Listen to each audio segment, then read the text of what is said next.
Bueno, entonces, yo quería que en principio usted me comentara un poco como su trayectoria profesional, su trayectoria académica y la manera en que usted, digamos, de cierta forma termina como vinculado con la gente de bacteriología, ¿cierto? Yo sé que usted fue jefe de laboratorio departamental, ¿cierto? Bueno, entonces... Arranquemos. Bueno, yo soy Pedro Ospina Ospina, soy médico de la Universidad de Antioquia. ¿Se graduó cuándo, profe? En el 84. Soy especialista en microbiología y parasitología médicas de la Bolivariana, especialista en epidemiología de la Universidad CES.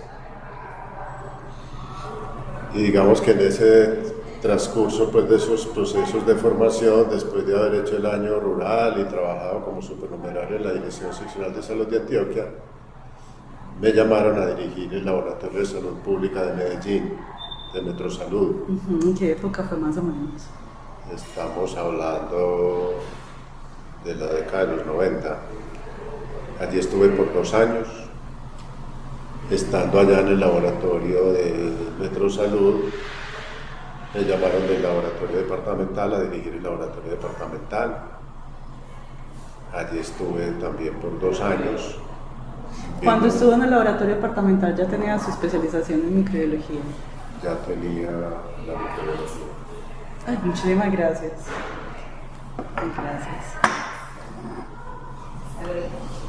Estando allí, pues hubo como una serie de cambios administrativos en la gobernación, porque eso dependía de la gobernación. Teníamos que salir un tiempo para renunciar y que después nos volvían a llamar, pero nos soplaron por ahí que no nos iban a volver a llamar porque había mucha gente para reubicar. Crucé aquí la calle porque el laboratorio de salud pública quedaba aquí a la mano. Yo más o menos conocía al doctor Juan Guillermo Maya, que era el director médico de acá. Vine y le conté el cuento y si había alguna opción y me dijo, sí, está el laboratorio clínico disponible, que estamos buscando precisamente una persona. Nadie le quiere medir a eso, es muy complicado, pero si usted quiere. Y bueno, acordamos y arranqué aquí en el año 97. ¿Y por qué era complicado? Porque había un desmanejo, llamarlo así, administrativo, pues había un profesor de vieja data que ya estaba como en proceso de jubilación y habían encargado a otra persona que era el jefe de consulta externa, pero que no conocía de temas de laboratorio, entonces se fue como descuadernando, entonces estaba esto convertido como en islas, cada quien manejaba su territorio y mandaba sobre su territorio. Bueno, había mucho caos. Ya llegué entonces y arranqué acá. Discúlpeme, le interrumpo. El laboratorio departamental, quiero saber cómo administrativamente de quién dependía, ¿era de la seccional o cómo era? Sí, los laboratorios departamentales de salud pública dependen de las direcciones seccionales. Cuando hay laboratorios de salud pública municipales, que ya prácticamente no hay, porque todavía hay un residuo, pues desde Metrosalud dependen de la Secretaría de Salud departamental. Y todos a su vez hacen parte pues, de la Red Nacional de Laboratorios con el ente rector que es el Instituto Nacional de Salud. Ya digamos que todos los laboratorios de salud pública, públicos y laboratorios privados, ya todos están integrados en una sola red a raíz de una resolución del 2016 que establece como unos parámetros, sobre todo pues para los laboratorios que hacen pruebas de eventos de interés en salud pública, que finalmente son todos. Todos hacen parte como de esa red. Estando yo por esa época allá, me tocó que había como una corriente de terminar con los laboratorios de salud pública. Nos tocó luchar mucho para que se mantuviera y bueno, afortunadamente hasta el día de hoy persiste, pero más bien desfortalecidos para como eran en su época, que pues era todo ese edificio, teníamos múltiples profesionales de bacteriología, de biología, de patología, teníamos un grupo de 8 patólogos, por ejemplo. Sí. Bueno, una gran cantidad de gente y con muchas acciones muy interesantes, cuando existía como todo eso de los programas especiales, las brigadas de salud, etcétera, etcétera, se hacía mucha investigación. Que todo eso se acaba con la ley 100 o se modifica. No tanto la ley, no. Ya está el proceso de desmantelamiento. El impacto de la ley 100 no fue tan significativo para estos laboratorios. Fue un poco más adelante que se empieza como a cuestionar el verdadero papel de esos laboratorios y sobre todo el tema pues, de la financiación. O sea, es como el punto por donde se van rompiendo las cosas, porque el objetivo estaba claro, la misión también, pero la plata no. Entonces empiezan los recortes del personal y que ustedes están haciendo acciones que no les corresponden, porque la acción de ustedes es vigilancia, asesoría, capacitación. Después incluso vino una corriente al contrario, donde dijo, no, ustedes como laboratorios de salud pública deben ser autosuficientes, entonces deben vender servicios. Después se volvió a decir, no, es que ellos no son para vender servicios. Bueno, ahí se mantienen económicamente muy mal, muy recortados, pero siguen haciendo sus acciones pues, de salud pública y vigilancia epidemiológica. Mal que bien, pero ahí están y ahí están funcionando. El laboratorio de salud pública estaba ubicado en este edificio y resulta que por un pago de deudas entre el departamento y el municipio le entregaron ese edificio al municipio y nos sacaron de ahí. Yo ya no estaba, pues se trasladó al general, por allá consiguieron un piso y recientemente se pasó aquí arriba del Pablo Tobón, donde están las instalaciones de la CIB. Sí. Ahí les alquilaron 2 pisos. Ah, se los alquilaron. Y ahí están. Ahí están ubicados. Allá tengo una hermanita que es Marta Ospina, que es la que se encarga como todo el tema de virología, que ya es como la más antigua pues, de allá, porque todo ya se ha renovado. Sí. Bueno, ya vine y arranqué acá, y entonces arranqué con el laboratorio. En la ronda de inducción, el doctor Maya me dice, pero también le toca el banco de sangre. Eso no me lo habían dicho.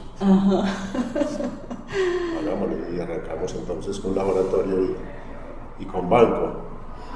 Y digamos que ahí empieza como ese contacto con el personal en práctica de la Universidad de Antioquia.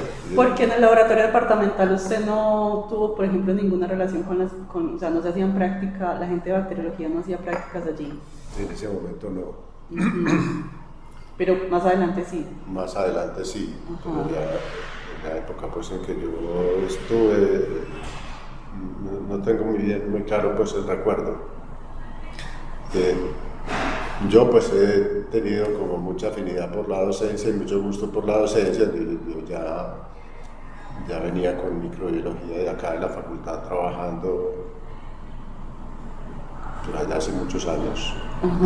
Pero digamos que el contacto más directo pues empieza desde acá con los estudiantes en práctica, tanto en laboratorio como en banco de sangre. Después nace el hospital de Río Negro, la sede de Río Negro, y también pues, siguiendo como el mismo modelo, también arrancamos allá con estudiantes en práctica. Más adelante, por alguna circunstancia, terminé vinculado al componente de talleres, abajo. Ah, sí, cuéntame un poco sobre eso, más o menos en qué año fue eso. Pues está muy difícil de acordarme.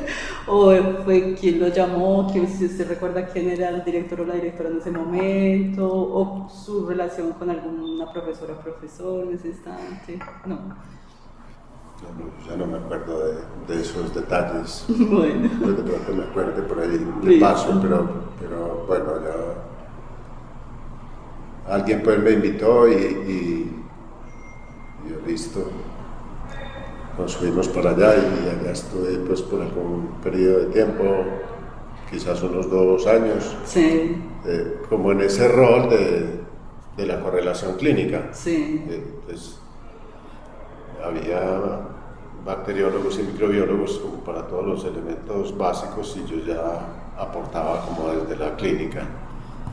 Ya por razones pues, de tiempo no pude continuar y ya seguí como por este camino.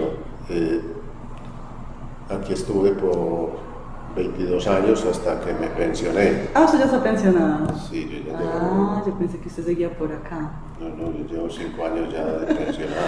Ah, ya. Sí. ¿Y entonces por qué estaba con los estudiantes? ¿Tiene algunas actividades? Por la rosca.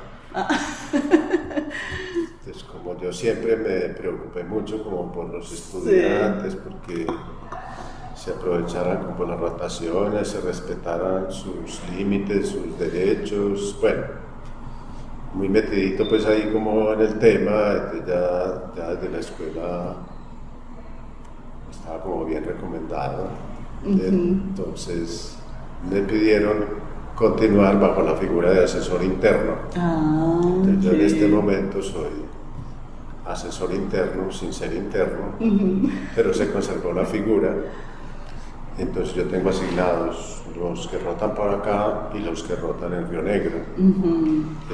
¿Qué actividades tengo yo con ellos? Tengo una actividad semanal de tipo académico, donde hay algunas responsabilidades asignadas a ellos, otras son mías. Este grupo apenas está arrancando. La semana pasada tuvimos la inducción. Hoy tuvimos la primera actividad y el tema de hoy, por ejemplo, fue técnicas de presentación oral, porque ellos van a tener que venir aquí a presentar seminarios, casos clínicos, pues les doy como esa primera entrada y ya luego continúo con metodología de la investigación, lectura crítica de la literatura, vigilancia epidemiológica, es decir, aquellos temas que yo he evidenciado que salen como más flojos de la universidad, yo trato de complementarlos acá. Y siempre estoy como a disposición de ellos para cualquier tema disciplinario, administrativo. Me he dicho el enlace con la universidad para cualquier situación de estas, una calamidad, un permiso. Sí. También participo pues como en ese tema. Pero volviendo, ¿usted empieza aquí en qué año más o menos? 97. En el 97. Bueno, cuénteme un poco si usted ha percibido en este tiempo que ha trabajado tan directamente con los estudiantes. Usted sabe que entre comienzos de los primeros años del siglo XXI, pues hay un cambio curricular en la escuela, ¿cierto? Está todo ese cambio, no solamente el cambio de nombre, sino pues como toda una cambio, digamos, en relación con comprender y conocer todo su objeto de estudio, en fin. Yo quería saber cómo su percepción en relación con esos estudiantes que llegaban, digamos, graduados en prácticas, por ejemplo, de bacteriología, y esos nuevos estudiantes de microbiología, si usted percibe, por ejemplo, que tienen competencias diferentes, que son distintos. O sea, como una pregunta que yo quería saber, usted ya que ha tenido más contacto pues como con esos diferentes grupos. Y esa pregunta ya me la han hecho muchas veces. Y la respuesta es que no. Como epidemiólogo, sí, no hay una diferencia estadísticamente significativa. Y uno empieza como a analizar, pues como a ver ¿cuáles son los motivos? Sí, qué es lo que puede estar pasando ahí, cuál es la diferencia. De hecho, para nosotros en los procesos de selección no marca ninguna diferencia. O sea, para nosotros es igual seleccionar a alguien del Colegio Mayor que a alguien de la Universidad de Antioquia, dicho pues así a sangre fría. Sí. Obviamente uno tiene ahí su cosita pues, y su pasión por el alma mater y bueno, y obviamente también valora el proceso de formación, pero como decir que por tener esa formación en microbiología entonces son más expertos en el área de microbiología. No, ¿se cree que son exactamente lo mismo? No exactamente, porque ya sería también como... ¿Usted cree que no hay ningún impacto en la modificación curricular? O sea, usted que ha tenido contacto con diferentes grupos. Puede que lo haya, pero como este es un tema de percepción simplemente, sí, es como lo que uno percibe, claro, porque realmente no lo hemos medido, sí, que pudiera ser una tarea que podemos emprender, o sea, bueno, realmente empecemos a mirar dónde radica la diferencia, porque si usted le pregunta al personal de allá, la respuesta va a ser prácticamente la misma, dicen, no, hay personas, pues hay unos muy buenos en microbiología y otros no tanto. Sí.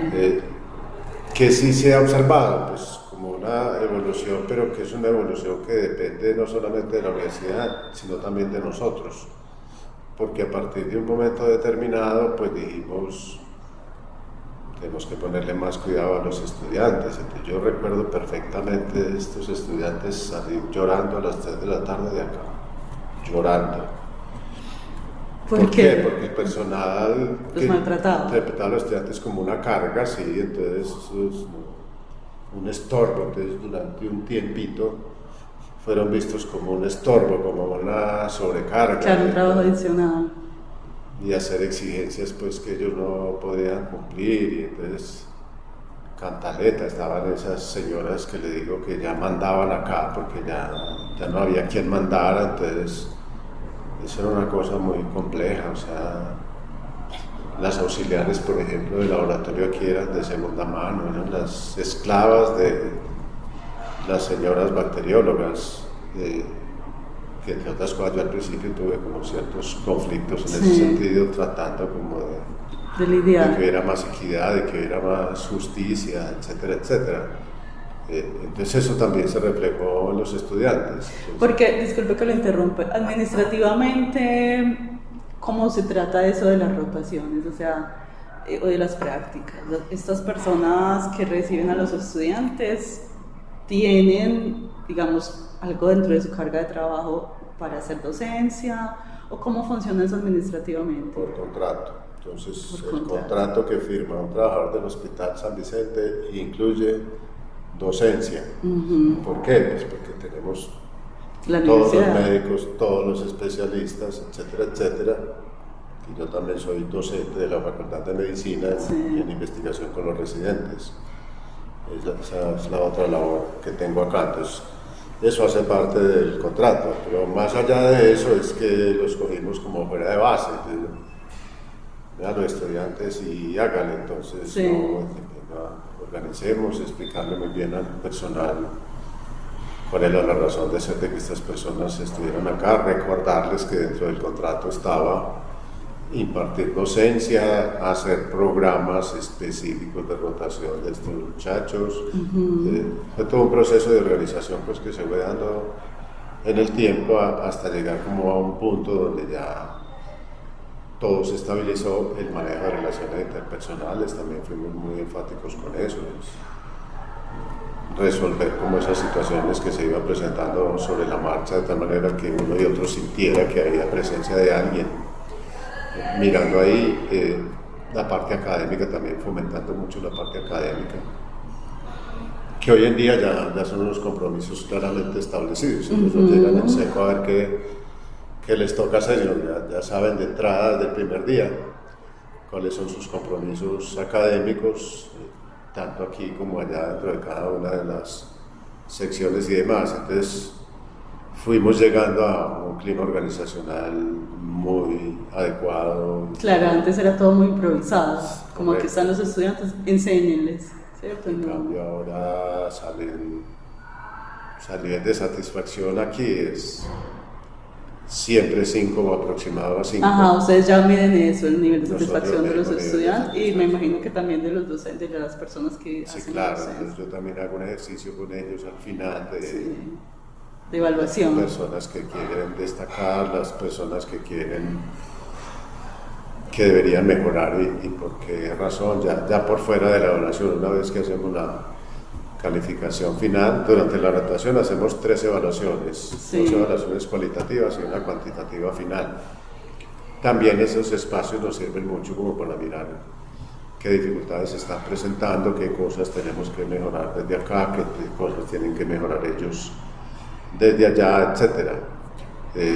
Entonces le iba a decir ahorita que pues sí, venimos como en un crecimiento a lo largo del tiempo con respecto a lo que es la parte académica, pero vino la brecha de la pandemia y nos tiró todo para abajo otra vez. Claro. Las personas que estamos teniendo ahora todavía son víctimas de la pandemia. Sí, entonces, mucho. Claro, ahí me acaba de decir Viviana, no, es que yo hematología la vi virtual. Te imagino no viendo hematología virtual. No, pues. imposible. Entonces, no veo nada. Son cosas que y ahí en general nos ha ido muy bien con las personas que vienen para acá. Las personas que vienen para acá, digamos que tienen como criterios de selección. Claro, ¿y cómo son esos criterios de selección? No, yo no me los sé muy bien, pero la universidad pues abajo sí los maneja con respecto a notas y con respecto como a desempeño. Entonces hay muchos aspirantes a este centro de prácticas, entonces hay que escoger, y en ese escoger es que se aplican como esos criterios. A veces se acierta, a veces no se acierta. Por ejemplo, acabo de tener un grupo del semestre pasado, todos tímidos, los 4, ¿cuál más tímido de todos? Eso no es un defecto, digamos así, pero se interfiere un poco pues con la comunicación y con el desempeño y con otras cosas. Claro, y con posibilidades de entender si la persona está bien o no se siente bien, si se siente mal, se quedan todos callados. Este grupo, por el contrario, es un grupo que llegó mucho más despierto, mucho más dinámico, mucho más participativo. Y bueno, hemos tenido personas excelentes, tanto es así que si usted mira ya la planta de cargos actual, va a encontrar mínimo 4 que pasaron por acá. Entonces, también es como otro gancho interesante que siempre lo tenemos en cuenta. Sí. Otra cosa que nosotros siempre hemos considerado acá y que yo quisiera predicarlo por todas partes, sí. Porque incluso le propuse a la coordinadora no hace mucho que por qué no me extiende como el rol a otros centros de práctica para echar cuento por allá en otros lados. Y uno de mis cuentos es que no conviertan a estos muchachos en mano de obra barata. Y eso lo estoy diciendo acá, yo no sé si soy capaz de sostenerlo o no tengo las suficientes pruebas, pero eso ocurre, o sea, hay muchos laboratorios que reciben estudiantes en prácticas pensando en eso. Con esto me ahorro una bacterióloga o media bacterióloga, y entonces terminan entregándoles responsabilidades que no tienen por qué tener. Claro. ¿Y eso qué hace? Pues genera un estrés en el estudiante miedoso. Y una explotación, de hecho. Además, una rotación traumática, ¿no? Aquí la idea es, desde el principio pues lo llamamos a la tranquilidad, a la relajación, a aprovechar al máximo la rotación, obviamente haciendo, porque si uno no hace, no aprende. Y aquí también se ha ganado mucho en eso de la delegación. Las bacteriólogas delegan mucho con supervisión, obviamente. Claro.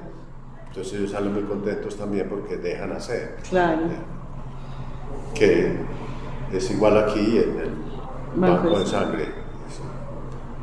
El ambiente del banco de sangre es un poco más tenso y también hemos venido trabajando, sí, siempre. Desde la época pues, del doctor Vallejo, lo trabajamos mucho con él, después estuvo Robinson, que es el que ahora está acá. Pero ha ido evolucionando muy satisfactoriamente. O sea, Brandon, que fue el último que estuvo allá este semestre pasado, hizo una muy buena evaluación pues, del banco. Y expresó eso en la evaluación final. Sí. Allá de hecho, allá se quedaron varios estudiantes míos. Ahí está, ¿cómo se llama el chico de la muleta?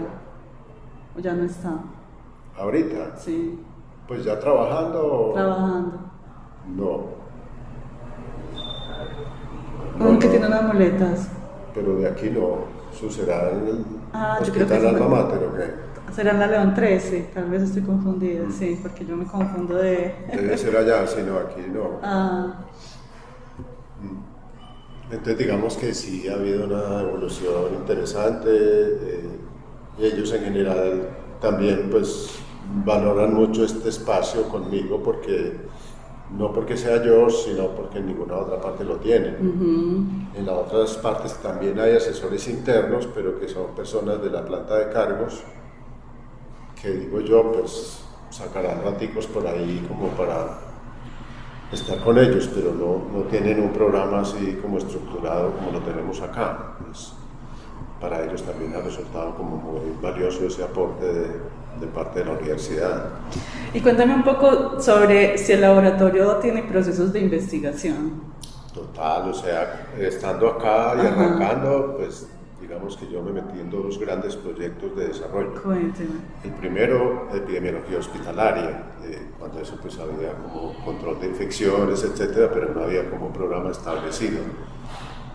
Entonces yo estructuré el programa, buscamos como todos los recursos y ya montamos todo como debía ser. y un poco más adelantico, entonces se hacía investigación, pero esporádica, el que se antojara de hacer investigación, pero no había una unidad de investigaciones. Me correspondió a mí también crear la unidad de investigaciones. Yo arranqué como el primer director de investigaciones del hospital. ¿Qué fue más o menos cuándo? Estamos hablando de 2010, 2005, 2010 más o menos. Poco. Sí, hace relativamente poco para un hospital que ha investigado tanto. Toda la vida. Sí. Y ya organizamos pues un grupo y ya sacamos como toda la normatividad a la luz pues, de la norma nacional. Y empezamos a incursionar en el tema de ensayos clínicos, entonces creamos también la unidad de ensayos clínicos. Ya eso se fue creciendo más, entonces ya hubo que nombrar un director de investigaciones y ya otro grupo aparte. Y cuando arranqué con epidemiología hospitalaria, pues también se creció el enano y hubo que llamar un jefe de banco de sangre, que fue el doctor Carlos Arturo Vallejo. Digamos que esos han sido como los desarrollos y siempre intentamos con estos muchachos hacer un ejercicio de investigación. Entonces, cada semestre. Cada semestre. El último que tenemos es un trabajo de anticuerpos contra la vacuna de COVID en trabajadores de la salud, que ya está en proceso de publicación. Hicimos una serie de casos de Candida auris también con otro grupo. Pero eso hace parte de las prácticas, o eso está por fuera, o sea, se le propone al estudiante participar o cómo funciona. Se le propone como ejercicio, entonces es una opción para el estudiante. Se involucra en un proyecto determinado y si no se involucra en un proyecto de investigación tenemos otras actividades, actualización de protocolos clínicos. Ya voy a arrancar con ellos, revisión de condiciones de preparación del paciente para toma de muestras, para actualizar todo eso y para que ellos también se actualicen en el tema. Pero usualmente en la mayoría de los casos ellos se entusiasman por el proyecto. En Río Negro estamos ya escribiendo uno de este semestre que es problemas de calidad con las muestras de laboratorio clínico. Tenemos 15.000 datos ya para analizar. Y los estudiantes se enganchan, o sea, les gusta. Total. Hay uno que otro que es más distraído, pero en general les gusta mucho y participan y se encarretan con el tema. Entonces, para esto tengo un tema de virus respiratorio sincitial en adultos, que eso está también como de moda. Ya siempre lo hemos pensado en los niños, pero resulta que cada vez se ve más su impacto en los adultos y acaba de salir una vacuna para adultos. Entonces es un tema de mucho interés en este momento. Hicimos otro también de anticuerpos para la vacuna de COVID en donantes de sangre. Nos ha rendido, la verdad, y entonces ellos, ¿cómo les vendo yo a ellos la idea? Pues que hay que publicar para que a uno lo conozca, porque si uno no publica no es nadie, eso sí está más que claro, y ni lo invitan a ninguna parte, ni lo conocen, no es nadie. Y entonces pues, yo tengo como esa fortuna de poder mostrar pues con evidencias que publicarme a claro, y aprovechar pues además los datos que ya están aquí en el laboratorio. Claro, entonces buscamos siempre investigación retrospectiva de fuente secundaria la mayoría de las veces para que sea más fácil, además porque el tiempo es supremamente corto. Entonces hay que hacer ejercicios así como muy prácticos, pero sí, entonces los involucramos también en la investigación. Hay veces que no, porque arrancamos con el proyecto y no se alcanza a escribir. Eso le iba a preguntar, y en el caso, por ejemplo, de que los estudiantes queden muy entusiasmados con algo y no se termine el momento de prácticas, ¿ellos pueden seguir o ahí se queda la cosa? No, ellos siguen. Entonces, en ese que le hablé de las vacunas, que era más largo porque era un seguimiento a un año, sí. Ellos terminaron y siguieron hasta que terminamos, o sea, desde cada uno en su sitio de donde estaban, iban aportando, estaban muy pendientes del proyecto, etc. ¿Y eso les ha servido, por ejemplo, como trabajo de grado o es independiente? No, porque cuando llegan aquí ya han terminado, ya están prácticamente por terminar. Entregando, sí. Me han tocado dos casos de salvamento. Sí. Se enredó el proyecto de grado. Ese es un ejemplo. Sí. Para uno de ellos se le enredó el proyecto de grado, Entonces hicimos una primera fase de la primera medición de anticuerpos y ese fue su proyecto de grado. Ya luego continuamos el proyecto hasta los 12 meses. Entonces he tenido dos casos, uno acá y otro en Río Negro de salvavidas con el proyecto, pero en general no, ya vienen terminados, o sea, ya entregaron. Muy bien. A ver, eso ya se lo pregunté. Bueno, y usted me dice que han pasado varios egresados entonces por aquí, por el laboratorio, se han quedado por aquí. Por aquí y por allá, o sea, tenemos ya metas por aquí, en el banco. Sí, y eso pues para nosotros es relativamente sencillo porque como estamos tan involucrados en el proceso de ellos, ya se los conocen. tenemos claramente identificados, o sea, y decimos, si va a Río Negro, allá va a encontrar dos, y si va a Pablo Tobón, va a encontrar otros tantos allá, exportados de acá. Entonces sí, estamos siempre muy pendientes de eso, de las personas que tienen un buen desempeño. Si es que aquí no hay espacio, la recomendación nuestra para que sean recibidos como en otro sitio y nos ha ido muy bien con las recomendaciones, o sea, no tengo ni una sola queja de ninguna parte que me digan, ves, que me mató no dio para nada, al contrario, muy buenos, muy buen desempeño. Bueno, sí. Cuéntame un poco sobre el proceso de tecnificación del laboratorio, que ahora que yo terminé mis prácticas en el 99 y ahora que lo vi, hay puras máquinas. ¿Cómo se percibe eso entre los estudiantes? Los estudiantes ya vienen pensando eso. Hay, por ejemplo, dificultades porque esas no se lo enseñan a uno, porque uno tiene, digamos, un laboratorio que tenga esas cosas en ciudad universitaria.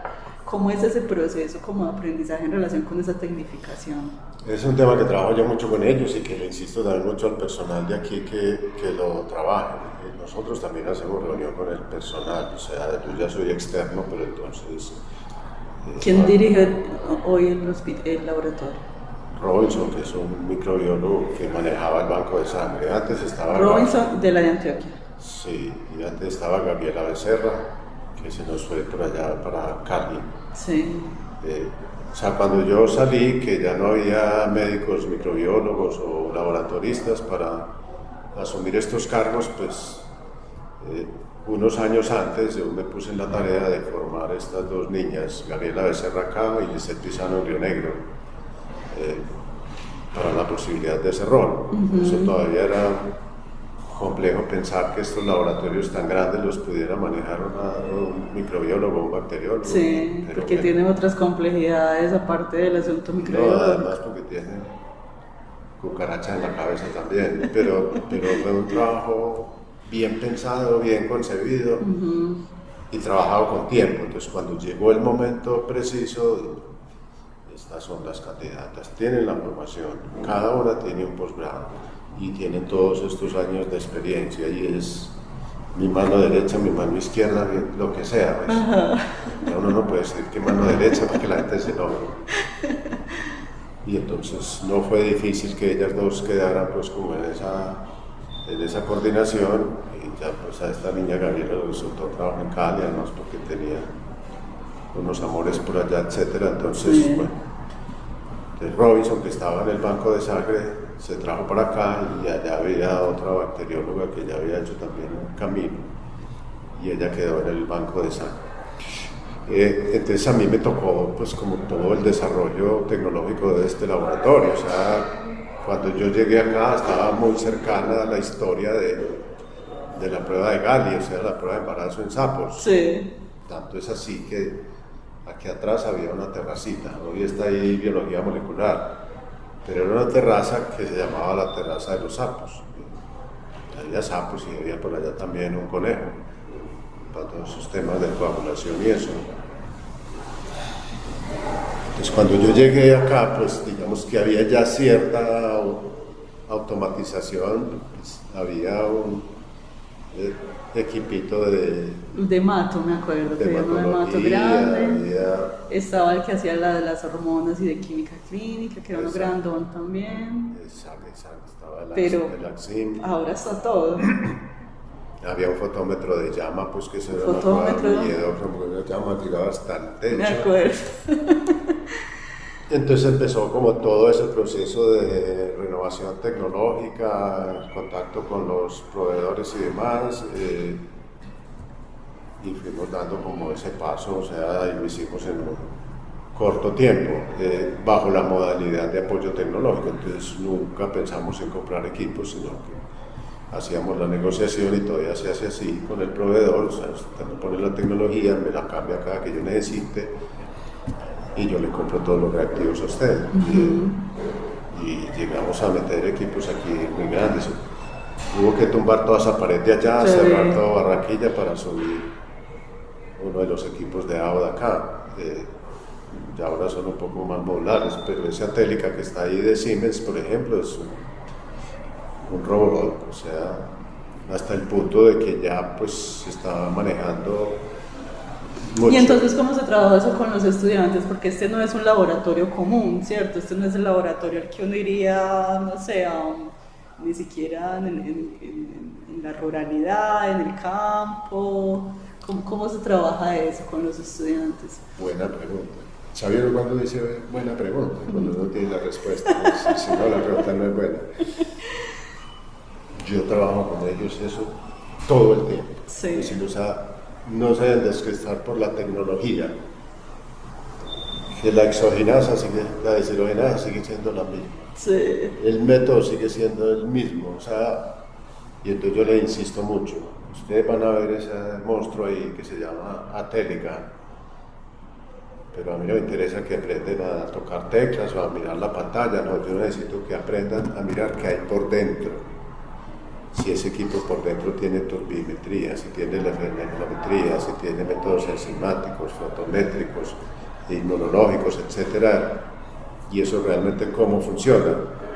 Porque entonces ahí les traslado el tema y les digo, esto no lo van a encontrar en Peque, ni en aquí, ni más allá. Es más, y en muchas partes de Medellín tampoco. Exactamente, pero ¿qué les digo yo? Pero el principio sí va a ser el mismo. O sea, fotometría puede ser este fotómetro de un solo tubo o ese gigante, pero el método va a ser siempre el mismo. Y con el personal de acá también trabajamos lo mismo, porque ese fue como un fantasma que fue apareciendo en el tiempo. Sí, yo lo recuerdo muy bien. Bueno, no muy buena la práctica en el San Vicente, pero a la hora de la verdad que uno lo manda para un pueblo, no, sí. La idea es trascender eso y decir no. Entonces con el personal de acá también manejamos mucho. Acuérdense que yo no para un pueblo. Entonces la plaquita, el extendido, el microscopio, claro. Y obviamente los principios de las pruebas, para que no se deje de despistar por el tamaño del equipo o por la robotización, sino que tenga claro el principio para que interprete adecuadamente el resultado. Y eso lo evalué en la última, ahorita precisamente en esta última evaluación del grupo anterior, o sea, cómo percibieron ellos eso, y el personal muy atento y muy proactivo a decirnos, vea, y cuando usted esté en el pueblo, le va a pasar esto, o esta es la opción que tiene que manejar. Entonces, no, para nosotros como que decir que es que lo que aprendemos aquí no lo vamos a poder aplicar allá, no. Entonces fue muy satisfactorio escuchar eso, porque es muy quitando ese mito, pues. Claro, porque yo me acuerdo en esa época cuando yo llegué acá que era todo un cambio, y eso que en esa época pues no está todo lo que está ahora. Entonces ahora que yo miré por la ventana dije, Dios mío, y ahora entonces, ¿cómo será? Porque yo recuerdo que yo tuve una cierta decepción en esa época de llegar acá a aprender, pero eran un montón de máquinas, un montón de cosas que, claro, yo lo recuerdo bien, en esa época no había como tampoco mucho interés por enseñarle a uno realmente a dónde. Eso fue más o menos en el 99, como bueno, ¿esto para qué te va a servir? ¿Cierto? Entonces, ahora que miré por la ventana y le voy a preguntar al doctor Sigifredo cómo está ese asunto de la tecnificación. Eso les decía yo, están saliendo expertos en hundir teclas y en hacer mandados. Claro. porque fue una época también donde Sí. el estudiante era el de los mandados, ¿verdad? Y todo eso lo fuimos arrancando completamente. Aquí en las prácticas también tienen toma de muestra, ¿cierto? Claro, por Sí. supuesto, también les hago mucho énfasis. Yo recuerdo que esa era de las cosas que más me gustó de esa rotación, de esa práctica. Es una oportunidad que Sí. tienen que aprovechar demasiado porque a lo mejor el puesto de trabajo allá en Sura, Sí, es de toma de muestra. una bacterióloga que toma muestras, no es la auxiliar, entonces que no desaprovechen como esa oportunidad, les ha ido también muy bien, la han aprovechado muy bien, tienen muy buen concepto pues del acompañamiento por parte de los auxiliares y demás. Entonces, pero lo de la automatización, claro, microbiología que era un proceso completamente manual. Sí, yo me acuerdo. Era todo con sus cajitas de Petri, con sus neveritas. Estamos con siembra automática y con el Malditov que nos hace identificación en 5 minutos. Pues toda una transformación, o sea, siempre nos trazamos como una meta y yo acuñé como una frase que decía microbiología en un día, porque todos sabemos que más allá de un día ya es pérdida de vidas Sí. y etcétera. Entonces nos pusimos como detrás de esa meta y ahorita con la biología molecular, que es otra área que también ha tenido mucho desarrollo acá. Claro que cuando yo hice no tenía biología molecular. ¿De cuándo es el área de biología molecular aquí? Pero ¿Cuándo muy de empezó? principios del... De los años 2000, Sí, yo creo. sí, arrancamos. Yo creo que ya en incluso- esa época hacían un poquito de PCRs, me Pero acuerdo. arrancamos por los equipos grandes pensando en VIH, pues que era como Sí. la moda en ese momento, entonces con esos equipos grandes de Abbott, de Roche, Sí. etcétera, que eran muy poco costo eficientes porque había que montar un montón de pruebas Me para que eso acuerdo. rindiera. Hasta que llegan estas nuevas tecnologías ya que se puede manejar por paciente, tipo Ginés, pero cualquiera de las otras, y eso ya nos dio FilmaRay, por ejemplo, que es el que está manejando ahora con más intensidad, que ya son PCRs múltiplex.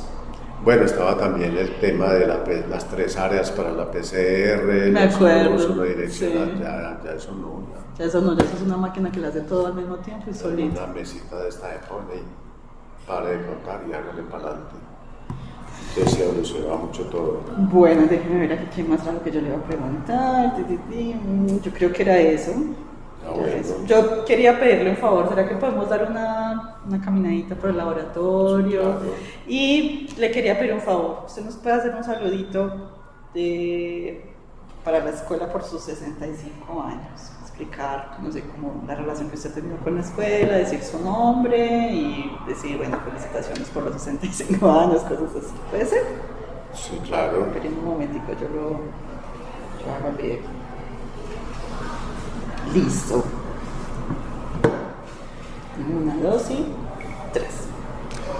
Un saludo muy especial a la Escuela de Microbiología por sus 65 años. He tenido un nexo no solamente académico, sino de mucho cariño, de mucha amistad con la escuela y aún hoy, después de estar ya pensionado en el Hospital San Vicente Fundación, donde tuve la mayor experiencia de contacto con la escuela, sigo afortunadamente en el papel de asesor interno acompañando a los estudiantes y en esa relación de cariño y amistad que ya mencioné. Mis felicitaciones a la Escuela de Microbiología por esta efemérides. Excelente, profe. Bueno, pues, Bueno, permítame yo.